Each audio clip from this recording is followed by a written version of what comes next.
গোঘাটে দুর্ঘটনাগ্রস্ত আহত ব্যক্তিদের দেখতে আরামবাগ মেডিকেল কলেজ হাসপাতালে ছুটে এলেন সাংসদ মিতালি বাগ।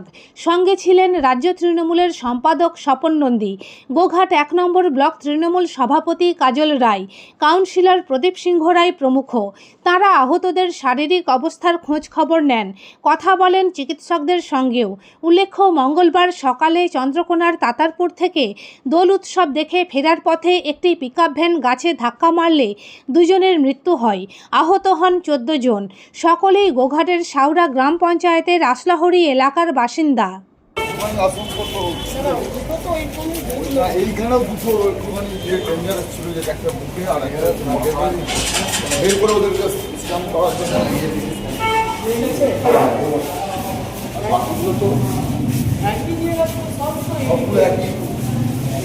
বাবা আছে, ছেলে আছে। সিটিগুলো হয়ে যাক তারপরে একটু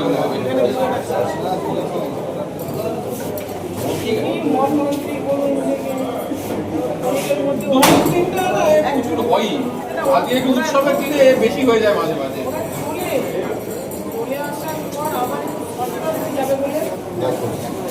তাও আজকে তখন আমাদের সুবিধা, আমাদের স্টাফ বেশ অনেক। গতকালের যিনি আর কি আমাদের অ্যাসিস্ট্যান্ট প্রফেসর, তিনি তখন এখানে গল্প করছিলেন বসে। ওনার ডিউটি শেষ হয়ে গেছে 9টায়, কিন্তু যেহেতু গোল্টো খেলা হচ্ছে উনি বেরোচ্ছে এখানে বসেছেন। উনিও ছিলেন সেখানে, উনিও সারাক্ষণই ছিলেন।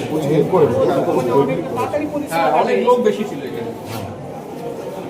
ঠিক আছে, আমাদের সিটিগুলো হয়ে গেল, আমরা এরপর আস্তে আস্তে এক্সেগুলো করাবো। ঠিক আছে। দেখুন, আজকের আনন্দের দিনে আর কি বলবো, এত মর্মান্তিক একটা ঘটনা, এত দুঃখজনক ঘটনা। তাতারপুরের যে চাঁচুর মেলা হয়, বিখ্যাত চাঁচুরের মেলা, ওরা সেটা মেলাটা দেখে ফিরছিল। বাড়ি ফেরার জন্য একটা রাস্তাতে চলেও এসেছিলো, আবার সেই জায়গাটা থেকে আবার একটু শর্টের রাস্তায় যাওয়ার পথে এই দুর্ঘটনা। মোট 16 জন ছিল, 16 জনের মধ্যে 12 জন তো এইখানে ভর্তি আছে। 12 জন, আর 2 জনের অবস্থা খুবই খারাপ, আর 2 জন সাথে সাথে স্পট ডেড। কোথায় হয়েছে ঘটনাটা হয়েছে, ওরা প্রথমে দিকে একদম তাতারপুর থেকে বেরিয়ে চলে আসে হাজিপুরের চৌমাথা। হাজিপুর চৌমাথা থেকে আবার হোড়লের দিকে যে রাস্তাটা যাচ্ছে না, ওটা যেতে একটা লজ পড়বে। কিছুটা হাজিপুর হাটতলাটা থেকে যাওয়ার পশ্চিম দিকে যাওয়ার পথে একটা লজ পড়বে। লজের ঠিক গাটাতে প্রথমে একটা ধাক্কা মেরেছে, গাছে ধাক্কা মেরেছে। যে কোনো কারণেই হোক, হয়তো ঘাস কাটাতে যে হোক বা ব্যালেন্স সারিয়ে হোক, গাছে মেরেছে। আবার সেই গাছ থেকে ধাক্কাটা আবার যেটা অন্য গাছে মেরেছে, অন্য গাছ থেকে যে এসে পাল্টে খেয়ে 2 পাল্টি 3 পাল্টি খেয়ে কতজন পড়েছে। 16 জন ছিল ভাই। এখন কি অবস্থা, কতজনের কি অবস্থা আছে? 16 জনে 12 জন, 2 জন তো সাথে সাথে স্পট হয়ে গেছে। আর 2 জনের অবস্থাও আমরা যেটা দেখলাম, ঈশ্বরকে ডাকছি তারা ভালো থাক। সবার জন্য ঈশ্বরের কাছে প্রার্থনা করছি। যারা চলে তো গেছেন, যারা এখানে ভর্তি হয়েছেন তারা সকলেই সুস্থ হয়ে বাড়ি ফিরুক। কিন্তু সিটি স্ক্যান হচ্ছে, হাতের হচ্ছে, আমাদের কি বলে এটা, এক্সরে হচ্ছে, কোমরের দিকে এক্সরে হচ্ছে, বুকের দিকে অনেকগুলো 2 জন 3 জনের স্ক্যান করিয়ে নিয়ে এসেছে। এখন স্ক্যান রিপোর্ট ঠিক আসেনি, তবে তারা কথা বলার মতো অবস্থাতেও নেই।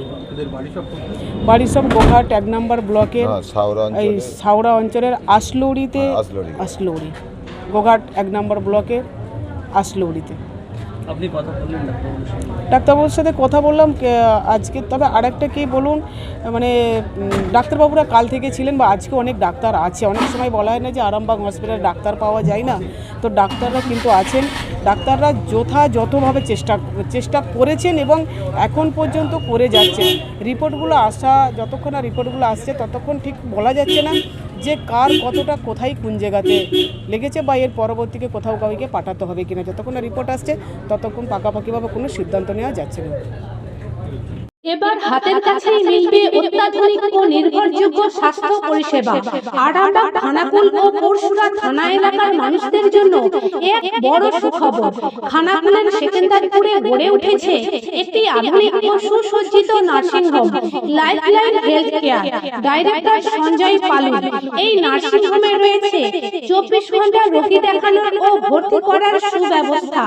সঙ্গে রয়েছে বিনামূল্যে অ্যাম্বুলেন্স পরিষেবা, অভিজ্ঞ পরিষেবা ও যত্নশীল ব্যবস্থাপনায় আপনার সুস্থতার নির্ভরযোগ্য ঠিকানা লাইফলাইন হেলথ কেয়ার। যোগাযোগ 9735481158 7432984404।